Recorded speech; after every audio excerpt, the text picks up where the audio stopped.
De Brandwacht Friesland is deze zomer een soort op campings en havens te vinden om verluchting te aan op vakantiegangers. Goedemorgen. Vanuit de brandweer doen wij een actie brandveilige vakantie. En daar wil ik ook een folder aanbieden. Er staat wat informatie over hoe je zo veilig mogelijk kunt recreëren. Helemaal top. Ja? Nee, Helemaal goed. dat toch niet? Dus. Nee, het is geen caravan, dus helemaal goed. Ja? Nee, fijn verblijf nog. Al rond de we steeds vaker dat het fout gaat.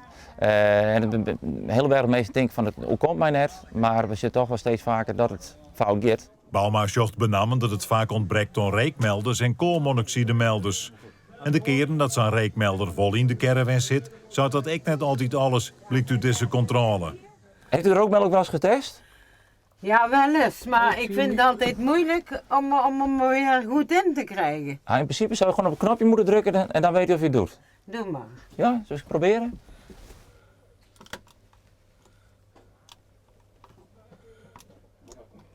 Denk niet dat u wil. Denk het ook niet dat hij het doet, nee. Nee. Misschien een nieuwe Moet batterij ik een erin. nieuwe in? Ja, of Maar een denk nieuwe alleen- rookmelder aanschaffen. Ja. Nee, maar dat komt Kan goed. ook. Jonker een nieuwe reekmelder krijgt deze Brabantse familie nog een advies van Bauma. En iets met koolmonoxide of zo? Ja, ik geloof een koolmonoxidemelder. Ja. Nou ja, dan gaan we ook eens kijken. Ik weet ook niet hoe zo'n ding eruit ziet of wat het is. Naast het ontbreken van melders keert het vaak mis bij het broeken van elektrische apparaten op vakantie.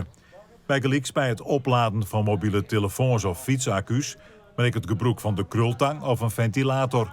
Daarbij besteedt het gevaar dat de accu vregen wordt. Ja, dat te vaak gebeurt, wordt een accu eigenlijk gaat nog stikken, gaat het zelf stikken. Ja, en dan uiteindelijk kan het gaan overkoken, zet het heet. En dan komt er H2S, gas komt vrij. Ja, en dat is hartstikke giftig. En dat hebben we al rond de maand hebben we al 2 keer weer in Friesland jongen. En ik denk, ja, het grootste voorbeeld is wel in de Bolsward waar je met waar meest kwam binnen. En dat is hetzelfde probleem.